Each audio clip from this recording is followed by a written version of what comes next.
Makinig ng mabuti, isulat ang titik ng tamang sagot, babasahin ko ng pangalawang beses. Kaya makinig ng mabuti. Una, sa pangungusap na itinagluto ni Ana ng hapunan ang kanyang pamilya, ano ang focus ng pandiwa? A. Tagaganap, B. Ganapan, C. Tagatanggap, D. Kagamitan. Sa pangungusap na itinagluto ni Ana ng hapunan ang kanyang pamilya, ano ang focus ng pandiwa? A. Tagaganap, B. Ganapan, C. Tagatanggap, D. Kagamitan. Pangalawa, alin sa sumusunod ang halimbawa ng pangungusap na existential? A. Masipag mag-aral si Liza, B. May mga aklat sa mesa, C. Nagbabasa ng nobela si Carlo, D. Napakaganda ng tanawin. Alin sa mga sumusunod ang halimbawa ng pangungusap na existential? A. Masipag mag-aral si Liza, B. May mga aklat sa mesa, C. Nagbabasa ng nobela si Carlo, D. Napakaganda ng tanawin. Pangatlong tanong. Sa salitang pinakamahusay, ano ang tawag sa panlaping pinaka? A. Unlapi, B. Gitlapi, C. Hulapi, D. Kabilaan. Sa salitang pinakamahusay, ano ang tawag sa panlaping pinaka? A. Unlapi, B. Gitlapi, C. Hulapi, D. Kabilaan. Pang-apat na tanong. Alin ang nagpapakita ng pababagong morphophonemico? A. Bahay, bahay-bahayan, B. Pam plus pinto, pampinto, C. Mag plus aral, mag-aral, D. Plus takbo, tumakbo. Alin ang nagpapakita ng pagbabagong morphophonemico? Bahay, bahay-bahayan, B. Pam plus pinto, pampinto, C. Mag plus aral, mag-aral, D. Plus takbo, tumakbo. Panglimang tanong. Ang bahayag na hindi naman pangit ang kanyang ginawa ay maaaring magpahiwatig ng positibong pagtataya kahit negatibo ang anyo. Anong konseptong semantiko ang higit na kaugnay nito? A. Denotasyon, B. Konotasyon, C. Homonimia, D. Sinonimia. Ang pahayag na hindi naman pangit ang kanyang ginawa ay maaaring magpahiwatig ng positibong pagtataya kahit negatibo ang anyo. Anong konseptong semantiko ang higit na kaugnay nito? A. Denotasyon, B. Konotasyon, C. Homonimia, D. Sinonimia. Pang-anim na tanong. Alin ang nagpapakita ng code switching? A. Nagpunta kami sa palengke kahapon, B. Nag-aral ako ng Filipino at Panitikan, C. I will submit the paper tomorrow dahil may pasok pa kami, D. Masarap ang pagkain sa karinderya. Alin ang nagpapakita ng code switching? A. Nagpunta kami sa palengke kahapon, B. Nag-aral ako ng Filipino at Panitikan, C. I will submit the paper tomorrow dahil may pasok pa kami, D. Masarap ang pagkain sa karinderya. Pang-pitong tanong. Sa pag-aaral ng wika, ang morpolohiya ay pangunahing tumutukoy sa A. Pagbuo at kayarian ng mga salita, B. Wastong pagkakasunod-sunod ng mga pangungusap, C. Pag-aaral ng tunog ng wika, D. Kahulugan ng mga pahayag. Sa pag-aaral ng wika, ang morpolohiya ay pangunahing tumutukoy sa A. Pagbuo at kayarian ng mga salita, B. Wastong pagkasunod-sunod ng mga pangungusap, C. Pag-aaral ng tunog ng wika, D. Kahulugan ng mga pahayag. Pangwalo, alin ang pinakamainam na halimbawa ng Jexis pamanahon? A. Dito tayo magkita. B. Ako ang magsasalita. C. Bukas natin ipapasa ang proyekto. D. Siya ang kumuha nito. Alin ang pinakamainam na halimbawa ng Jexis pamanahon? A. Dito tayo magkita. B. Ako ang magsasalita.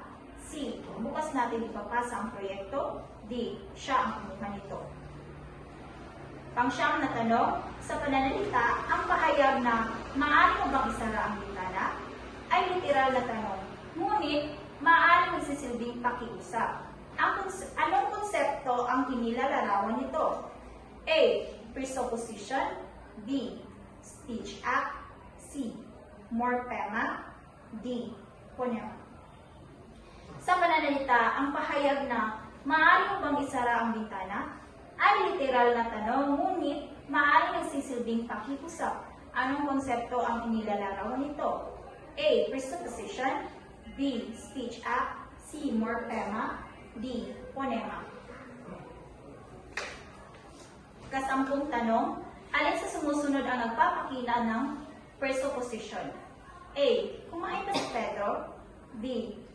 Tumigil na si Pedro sa paninigarilyo. C. Mag-aaral si Pedro bukas. D. Masipag si Pedro. Alin sa sumusunod ang nagpapakita ng presupposition? A. Kumain ba si Pedro? B. Tumigil na si Pedro sa paninigarilyo. C. Mag-aaral si Pedro bukas. D. Masipag si Pedro. Tapos na? Yes. Ngayon ay ating sasagutan ang aking mga katanungan.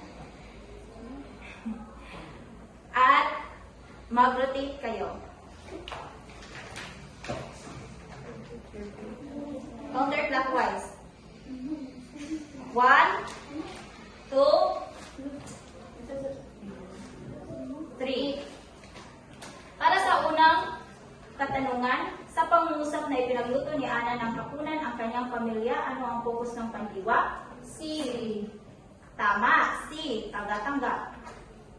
Alin sa sumusunod ang halimbawa ng pangungusap na eksistensyal? B. Boy.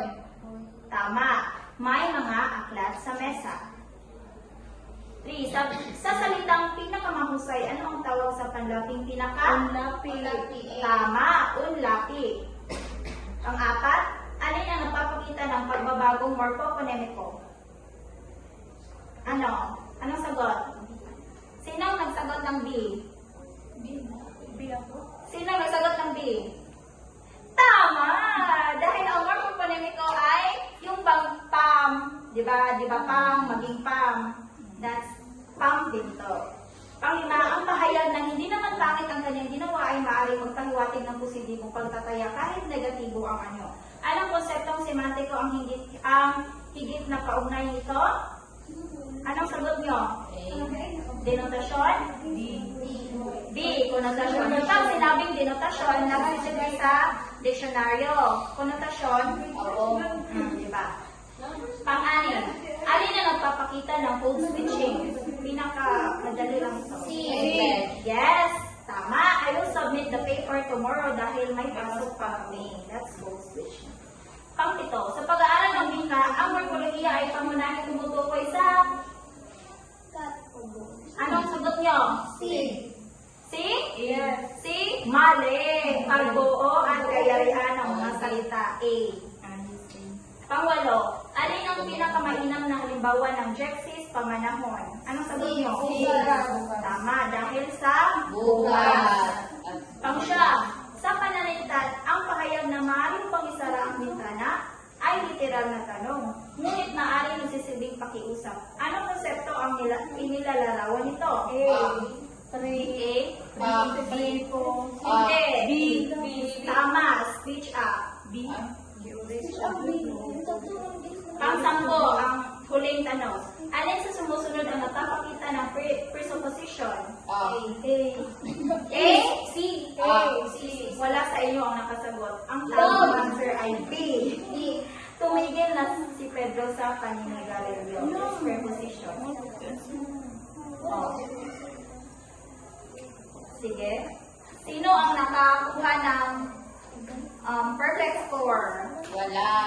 Wala naka-perfect? Wala. 9. Wala. 9. Ay, balik sa ano? May-ari. May-ari. 3. 3. 7? 7? Kayo lahat 7? Yes. Wow!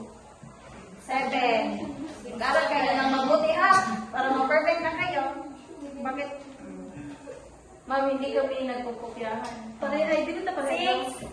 Okay, magaling. Maraming salamat sa pagsagot. Naway, mag-aral pa kayo ng mabuti para ma-perfect nyo na. Yes.